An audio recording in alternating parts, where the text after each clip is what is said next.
महात्मंदन सभी को। तो सबसे पहले मैं गुरु माँ और महावतार बाबा जी के चरणों में प्रणाम करता हूँ। आज मैं बात करने वाला हूँ कि मैं ध्यान में कैसे आया, मेरी ध्यान की यात्रा की शुरुआत कैसे हुई। तो सबसे पहले मैं अपने बारे में बता देता हूँ। मेरा नाम कृष्णामूर्ति है और मैं उन्नाव उत्तर प्रदेश का रहने वाला हूँ और फिलहाल मैं नोएडा में जॉब करता हूँ। तो एक घटना पिछले साल 2024 की है, जब मेरी वाइफ एक्सपायर कर गई थी फरवरी में, अचानक ऐसे ही बिना किसी कारण के। तो इस घटना ने मुझे पूरी तरह से तोड़ दिया था। और हमारी जो थी वो लव मैरिज थी और 14-15 साल तक एक साथ रिलेशन में रहने के बाद हमारी घर वालों की इच्छा से शादी हुई थी। लेकिन कुछ ऐसा घटित हुआ जिसकी वजह से पूरी तरह से ज़िंदगी उथल पुथल हो गई। और इस चीज़ ने मुझे इतना बुरी तरह से तोड़ दिया था कि मैं 2-3 महीने तक तो मुझे एक्सेप्ट करने में ही लग गया कि ऐसा कुछ घटा भी है मेरे जीवन में। माइंड पूरी तरह से डिस्टर्ब हो गया। मैं सिर्फ पढ़ा रहता था और कुछ काम नहीं था। लेकिन कब तक पढ़ा रहता, 2 महीने 3 महीने गुजर गए इसी तरह। और अंत में जॉब करने के लिए दोबारा वापस मुझे नोएडा आना पड़ा। तो जब मैं दोबारा नोएडा आ गया तो यहाँ मैं अकेला ही रहता था। और यहाँ अकेले रहने में क्या होता था कि वही चीज़ें, बातें, यादें सब दिमाग में घुमा करती थी, तो माइंड बड़ा डिस्टर्ब रहता था और रात में नींद भी नहीं आती थी पूरी तरह से। और सुबह जॉब भी करना रहता था तो माइंड पूरी तरह से डिस्टर्ब हो जाता था। ऐसे में मैं यूट्यूब पर वीडियो देख रहा था तो मुझे पीएमसी हिंदी में अमूल्य शास्त्री जी का वीडियो मिला था, उनकी आत्मा की यात्रा का। उस समय देख रहा था तो उन्होंने अपने पिताजी के बारे में ऐसे ही बता रखा था, कैसे क्या घटना घटी थी और कैसे उन्होंने अपने आप को हैंडल किया। तो फिर वहाँ से पीएमसी हिंदी की वीडियो देखने लगा, जहाँ से मुझे मेडिटेशन के बारे में पता चला और मैं वहीं से ही गाइडेड मेडिटेशन स्टार्ट कर दिया था। लेकिन ध्यान में आने के बाद बहुत से ऐसे सवाल होते हैं, ऐसी चीज़ें आपके साथ घटित होती हैं जिनके बारे में आपको अगर जानना है तो कोई ना कोई आपके पास मार्गदर्शक होना चाहिए, और वो मेरे पास था नहीं। तो मैं सोचता था कोई ऐसा गुरु मिल जाए जो डेली मेडिटेशन करवाता हो, लेकिन ऐसा कोई गुरु मुझे मिल नहीं रहा था। तो अचानक ही मेरे यूट्यूब की सजेशन में माँ का वीडियो सामने आने लगा। तो एक दिन देखा, 2 दिन देखा और मुझे इतना अच्छा लगा कि मैं उसे जैसे ही स्टार्ट करता था तो माँ की ये आवाज़ सुनते मुझे अच्छे से नींद आ जाती थी और मैं सो जाता था। मुझे समझ में नहीं आता था कि माँ क्या कह रही, क्या बता रही, उससे मुझे कोई लेना देना नहीं रहता था, लेकिन मुझे नींद अच्छी आ जाती थी। और मेरी जो समस्या थी नींद न पूरी होने की, वो बहुत अच्छे से ख़त्म हो गई। इसी तरह मैं माँ के चैनल से जुड़ा और लाइव माँ उस टाइम पे सुबह भी मेडिटेशन करवाती थी और नाइट में भी मेडिटेशन करवाती थी। फिर माँ के व्हाट्सएप ग्रुप से जुड़ गया, फिर जूम के थ्रू डेली मेडिटेशन होने लगा। और उससे क्या हुआ कि अब जैसे मन में कोई सवाल आता था, कोई दुविधा आती थी तो आराम से पूछ लेते थे। और हमारी माँ इतनी प्यारी हैं कि बिना किसी उसके आराम से बताती थी, हर जगह बढ़िया से समझाती थी और जीवन के बारे में भी बहुत अच्छा सीखने को मिलता था। धीरे धीरे इसी करके हमारी ये ध्यान की यात्रा जो है शुरू हो गई और बात समझ में आने लगी कि जीवन क्या है, इसमें कैसी कैसी परिस्थितियाँ आती हैं, कैसे उनसे निकलना है, वो सब सीखने को मिला। फिर माँ के साथ हमने कई वर्कशॉप भी किया जिसमें हमने inner child healing, past life में काफ़ी कुछ सीखने को मिला। और बाद में माँ ने बहुत ही अच्छा उपहार दिया क्रिया योग का, जिसने जीवन में काफ़ी बदलाव लाए। और सबसे बड़ी बात ये होती है कि जीवन तो सभी का होता है, चलता रहता है, लेकिन हमें पता नहीं होता है कि जीवन का पर्पस क्या है, उद्देश्य क्या है, हम इस धरती पे क्यों आए हैं, हमारे साथ जो घटनाएं घट रही हैं उनके पीछे क्या लॉजिक है, हमें वो सब जानने को मिलता है। और ये सब मिलता है मुझे आपको ध्यान में आने से। तो ध्यान आपको क्यों करना चाहिए, सबसे पहले इस चीज़ को समझते हैं। तो ध्यान से आपको आपके दैनिक जीवन में बहुत ही सपोर्ट मिलता है, चाहे आप मेंटली ले लें चाहे फिजिकली ले लें, हर तरह से आपको काफ़ी ज़्यादा अच्छा लगता है। और जीवन में कोई ऐसी घटनाएं आती हैं, कई परिस्थितियां ऐसी आती हैं जो आदमी को पूरी तरह से तोड़ देती हैं। तो उन परिस्थितियों को कैसे हैंडल करना है, कैसे उनसे निकलना है, उनके पीछे क्या कारण हो सकता है, उनको कैसे समझना है, ये सब हमको ध्यान के माध्यम से जानने को मिलता है और हम उसी के द्वारा आगे बढ़ते हैं। तो माँ से जुड़ने के बाद जो हमने सबसे बेहतरीन तरीके से सीखा, वो मुझे यही सीखने को मिला कि आप हमेशा स्वीकार भाव में रहें। आपके जीवन में जो कुछ भी हो रहा है सब निर्धारित है और हर एक घटना, हर एक चीज़ आपके किसी न किसी कर्म का ही परिणाम स्वरूप होता है। यहाँ कोई अपना नहीं है, ना कोई रिश्ता अपना है, ना कोई इंसान अपना होता है। हर एक घटना, हर एक इंसान सिर्फ आपका एक कर्म है जिसे आपको पूरा करना है और उससे कुछ सीखना है और आगे बढ़ना है। यही जीवन की सीख होती है, जो कि माँ से हमने बहुत अच्छे से सीखा है। अब नॉर्मल जीवन चल रहा है, कोई दिक्कत वाली बात नहीं है। जो भी हुआ, जैसा भी हुआ, ठीक है, उसे एक्सेप्ट कर लिया जाता है और आगे बढ़ जाया जाता है। क्योंकि हमें पता नहीं होता ना कि हम क्या करके आए हैं, क्या नहीं करके आए हैं और किस वजह से हमारे साथ क्या घटित हो रहा। हमें उस समय तो बहुत बुरा लगता है कि ये क्या हो गया मेरे साथ। लेकिन अगर हम देखें उसे, अगर आप इतना पावर है, आप पास्ट लाइफ में जा सकते हैं, वहाँ से देख सकते हैं उस घटना को कि उसके पीछे क्या लॉजिक रहा है, क्या कारण है जिसकी वजह से आपके साथ ऐसा हो रहा है। तो उससे आप लेसन ले के आगे बढ़ सकते हैं और वैसा अपने जीवन में दोबारा ना करके अपने जीवन के कर्मों को सुधार सकते हैं। बहुत कुछ सीखने को मिला वहाँ से कि हमें लोगों के द्वारा कैसे रहना है।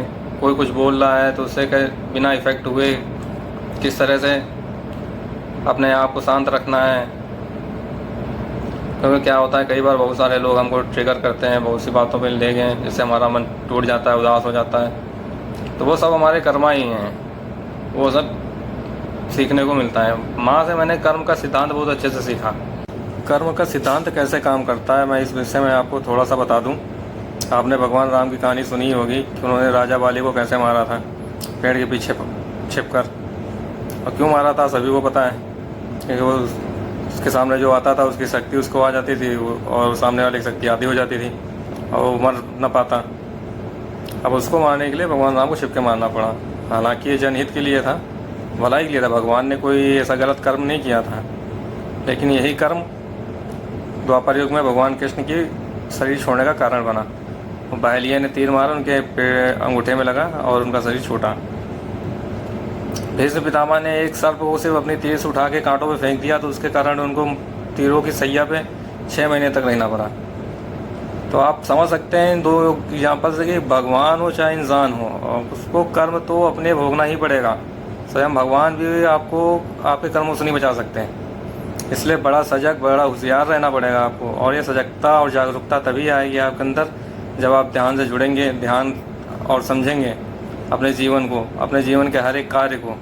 तब आपके अंदर ये सजगता आएगी और आप अवेयर होकर अपने कर्मों को कर सकते हैं। गुरु तो आपको कई जगह मिल जाएंगे, लेकिन गुरु के रूप में माँ का मिलना बड़ा मुश्किल होता है। जब माँ ही गुरु होती है तो सीखने का मज़ा ही कुछ और होता है। ऐसी ही हमारी गुरु माँ बड़े प्यार से सिखाती हैं और बड़े प्यार से समझाती हैं। और मैंने ये भी देखा कि जीवन में आपको गुरु ढूंढने की ज़रूरत नहीं है, कहीं जाने की ज़रूरत नहीं है। गुरु स्वयं कैसे आपके जीवन में आ जाते हैं वो मैंने स्वयं अनुभव किया है कि कैसे गुरु माँ के वीडियो मेरे सामने अचानक से आ गए बिना सर्च किए और माँ मुझे मिल गई और इतना अच्छा मार्गदर्शन किया जिसकी वजह से मैं आज बोल पा रहा हूँ, अपनी बात आगे सामने रख पा रहा हूँ। ध्यान क्यों करना चाहिए? तो ध्यान करने से क्या मिलता है, सबसे पहले ये जानते हैं। और ध्यान कैसे करना चाहिए, तो जो हमारी माँ सिखाती हैं उसमें ध्यान का एक ही तरीका है, आनापानसति ध्यान, जिसमें आपको अपनी सांसों के द्वारा जुड़ना है और सांसों के आने जाने को देखना है। वो आप हमारे माँ के साथ जुड़ के भी सीख सकते हैं या कहीं भी से आप सीख सकते हैं। सिर्फ आपको अपनी सांसों को देखना है, वही हमारी माँ सिखाती हैं कि ध्यान में कैसे उतरना है। ध्यान तो बहुत जगह सिखा दिया जाएगा आपको, लेकिन ध्यान में उतरना कैसे है, ध्यान को करना कैसे है। आप 1 घंटा 2 घंटा बैठे रहें और आपका माइंड इधर उधर घूम रहा है तो उसे ध्यान नहीं कहते हैं। मेन होता है कि ध्यान में उतरना, ध्यानी बनना, वो सीखना है। और जब ध्यान आप करने लगेंगे, आप सीख जाएंगे, तो उससे आपको सबसे पहले तो मेंटली पीस मिलेगा। आप शांति के साथ रहना सीख जाएंगे, आप अवेयर हो जाएंगे अपने कर्मों के प्रति, आप मैं लौकिक या पारलौकिक शक्तियों की बात नहीं करता कि आपको ये मिल जाएगा, वो मैजिक हो जाएगा, आपके साथ चमत्कार हो जाएंगे दुनिया भर के, लेकिन आपको एक ढंग से जीना आ जाएगा। आप अपने जीवन के प्रति इतने जागरूक हो जाएंगे कि आप अपने हर एक कर्म को देख सकते हैं, इच्छा रहित होकर बिना सभी चीज़ों के बीच रहते हुए कैसे उन चीज़ों से डिटैच रह कर रहा जाता है और अपने कर्मों के प्रति कैसे जागरूक रहा जाता है, वो चीज़ आप बहुत अच्छे से ध्यान से सीख सकते हैं। तो कबीर दास जी का आपने एक दोहा बहुत प्यारा सा सुना होगा कि माया मरी न मन मरा, मर मर गया शरीर, आशा तृष्णा ना मरी, कह गए दास कबीर। इसका अर्थ यही है कि हम अनेकों बार इस धरती पे आते हैं, मर जाते हैं, अपना जीवन पूरा करते हैं, चले जाते हैं, फिर आते हैं, चले जाते हैं, लेकिन ये चक्र जो है ख़त्म नहीं होता। हम इसमें फंसे रहते हैं क्योंकि हमारे अंदर की आशा तृष्णा माया इच्छाएँ ये सब वैसे ही बनी रहती है। हम इनसे छूट ही नहीं पाते हैं कि हाय मेरा ये छूट रहा है, मेरा वो छूट रहा, मेरे बच्चे, मेरी ज़मीन, मेरा जायदाद। लेकिन सत्य तो यही है कि कुछ हमारा है ही नहीं। अगर आप ध्यान उतरते हैं, आप ध्यान सीखते हैं और आप अपनी पास्ट लाइफ संकल्प के साथ अपनी पास्ट लाइफ में जाते हैं और आप देखते हैं अपनी पास्ट लाइफ को कि आपने कितने सारे जन्म लिए हैं और हासिल कुछ भी नहीं हुआ, और हम आज इस शरीर में बैठे हैं। और सबसे मज़े की बात तो ये है कि जब आप अपने पास्ट लाइफ में जाते हैं और आप देखते हैं कि आप ना स्त्री है ना पुरुष हैं, कभी आप स्त्री थे, कभी आप पुरुष हैं, कभी आप राजा थे, कभी आप बहुत गरीब थे, कभी इस देश में थे, कभी उस देश में थे, पता नहीं कहाँ कहाँ आप भटक चुके हैं और आज भी भटक ही रहे हैं। और आपने ओशो की एक अच्छी सी कोट सुनी होगी जिसमें उन्होंने कहा है कि बार बार मरने से अच्छा एक बार ऐसा मरें कि फिर दोबारा ना मरना पड़े। अर्थात तब ये तभी हो सकता है जब आप अपने स्वयं को जान जाएंगे कि आप कौन हैं। अगर मैं आपको कहूँ कि आप आत्मा हैं या आप भगवान के अंश हैं तो आपको शायद विश्वास नहीं होगा, आप जुड़ेंगे नहीं। लेकिन जब आप ध्यान में आएंगे, ध्यान से जुड़ेंगे, तो आप इस चीज़ को बहुत ईजिली से समझ सकते हैं। और जब आप स्वयं को जान जाएंगे, स्वयं को आत्म साक्षात्कार आपसे हो जाएगा, तो उसके बाद आपका जीवन जो है वो बड़ा आसान हो जाएगा, क्योंकि आप जागरूक हो जाएंगे। और जागरूकता के साथ जिया गया जीवन ही सबसे श्रेष्ठ माना जाता है। और ये आपको सिर्फ ध्यान ही सिखा सकता है कि आपको को एक एक शब्द जो आप बोल रहे हैं वो आपको कैसे आपको एक कर्मों में फंसा सकते हैं, कैसे आपको जो आप ऊपर से अपने कर्मों को लेके आए थे ख़त्म करने के लिए, उनको ख़त्म करने के बजाय कैसे आप बढ़ा रहे हैं, ये आपको ध्यान ही सिखाएगा। आपकी अवेयरनेस, आपकी जागरूकता ही आपको ये सिखाएगी। वैसे तो हम यहाँ आते हैं वो अपने कुछ कर्मों को पूरा करने के लिए, लेकिन यहाँ से हम एक बोरी कर्मा अलग से भर के लेके जाते हैं, क्योंकि हम यहाँ के माया मोह में इतना बुरी तरह से फंस जाते हैं और उसी में फंसे रहते हैं। लेकिन जब आप ध्यान से जुड़ते हैं, आप अपनी पास्ट लाइफ देखते हैं, आप देखते हैं कि आप ना स्त्री हैं ना पुरुष हैं, इससे पहले भी आपके माँ बाप थे, भाई बहन थे, घर था, परिवार था, सब कुछ था।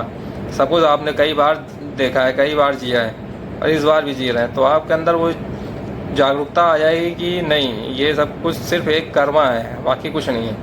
आपके रिलेशन, आपके लोग, आपके साथ जो भी घटनाएं हो रही हैं वो सब, तो आप जागरूकता के साथ उनको डील कर सकते हैं। और इसी जागरूकता के साथ जीना ही सबसे अच्छा जीवन है। और अगर आप ऐसे जिएंगे तभी आप 3D आयाम से निकल सकते हैं। और हम यहाँ पे 3D आयाम से निकल के 5D आयाम या अन्य किसी आयाम में जा सकते हैं, अपने उस निराकार परमात्मा से जुड़ सकते हैं जहाँ से हम आए हैं, जहाँ से हमारी यात्रा शुरू हुई थी। इस चैनल के साथ अपनी यात्रा को आगे बढ़ाइए, जागरूकता के साथ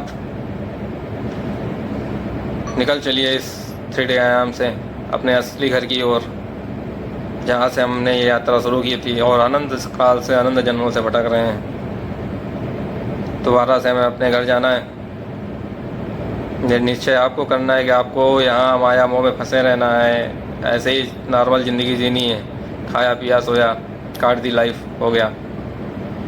यह आपको आध्यात्मिक मार्ग में जुड़कर आगे बढ़ना है।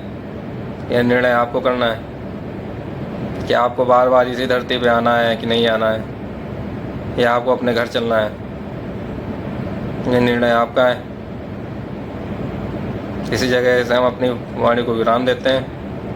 धन्यवाद, आभार। और गुरु माँ और महावतार बाबा जी के चरणों में दोबारा से एक बार कोटि कोटि प्रणाम।